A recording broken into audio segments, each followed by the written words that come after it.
Kaya nung mga brad, naayatid ko na anak ko sa school. Thank God at hindi po siya late. Kasi galit na galit siya eh. Nung umalis kami ng bahay ng alanganing oras, mag 11:40, 12 PM ang kanyang school.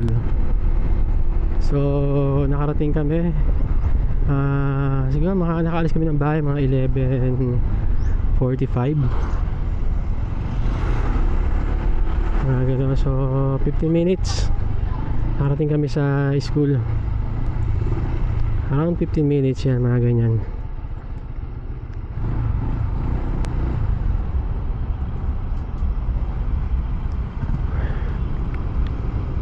So dito panahon sa Davao ngayon, makulimlim pero mainit ng konti.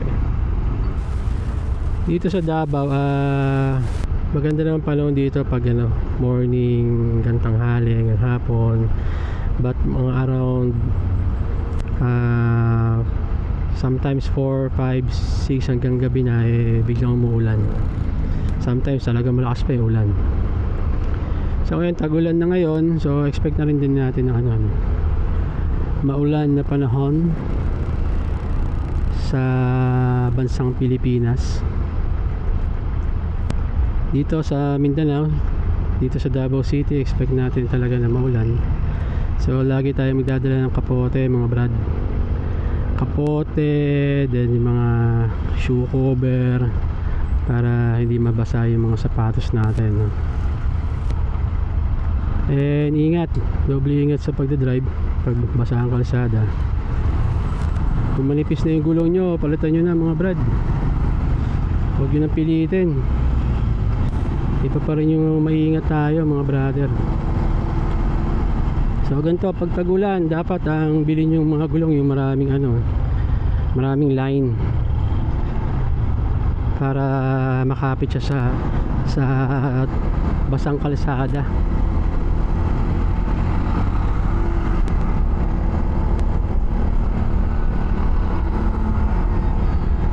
Pero wag naman kayo mag banking kahit na alam nyo ng basa, babanking pa rin kayo. Huwag yung gagawin yun.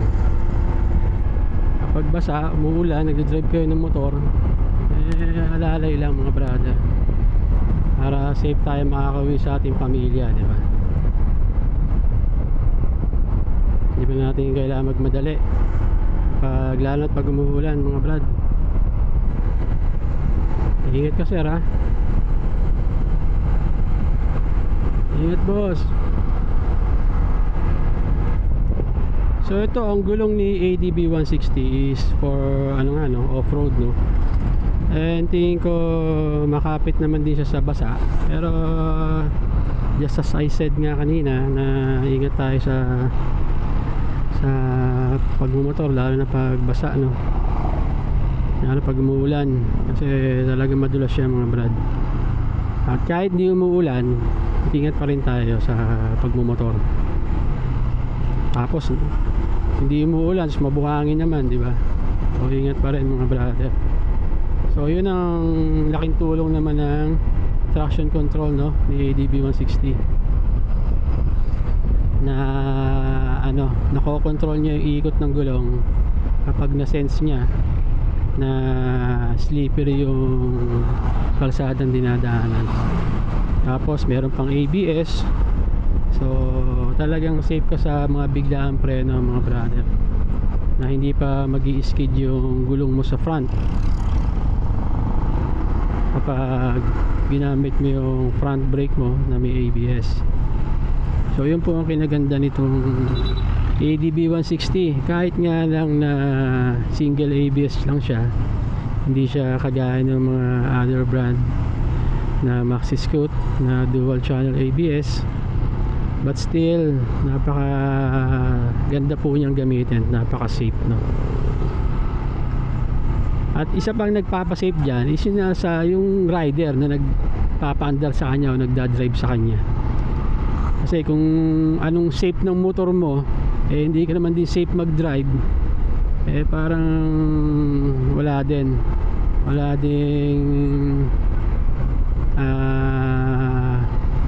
epekto yung mga safety features niya, di ba? Kaya number 1 talaga nasa driver ang pagiging safety. Pangalawa na yung sa motor.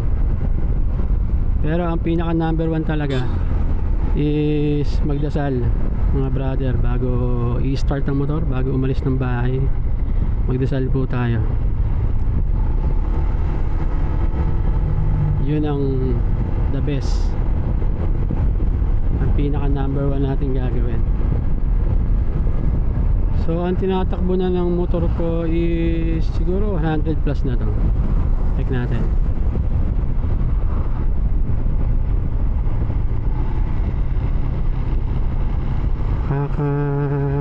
Yun, 171 kilometers at nakaka 43.7 kilometers per liter na ako, mga brother. So tipid ah.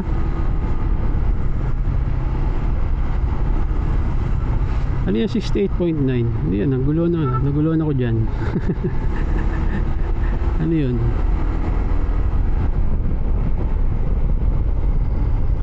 So tipid pa rin si ADB 160, mga brad, kahit na 4 valves siya, no? Compare sa mga ibang brand na Maxi Scoot na 4 valves na 150cc or higher, ang lakas nila kumusumo talaga ng gasolina. Hindi ko na experience, pero ang dami nagsabi, yung mga Maxi Scoot ng Yamaha, hindi ko man hindi ko sinisiraan pero ang dami ko lang din talaga naririnig at napapanood na malakas sa gasolina yung mga scooter ni Yamaha, lalo yung mga Maxi Scoot nila na 4 valves.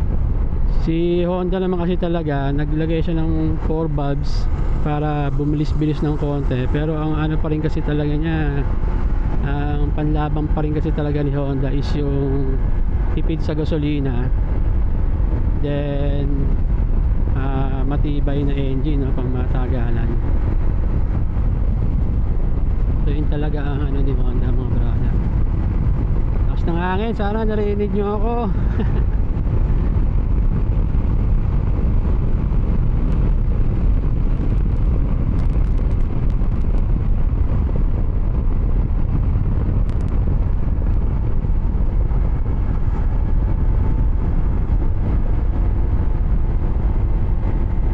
Akyat, hindi naman sagad, hindi sagad ang throttle natin, pero naka-reach tayo ng 70. Yeah, pero hindi naman tayo galing sa stop noon, medyo nakabuelo tayo noon. So yan, mga brother, tandaan nyo palagi ang safety, lalo na tagulan ngayon, mga brad. At sabi sa inyo, magdasal muna palagi bago i-start ang ating motor, bago tayo magpaandar. Dasal po muna tayo, and syempre nasa sa atin po talaga kung paano tayo magiging maingat, kung paano tayo mag-drive, no? So ride safe, mga brad. God bless us all, Peace.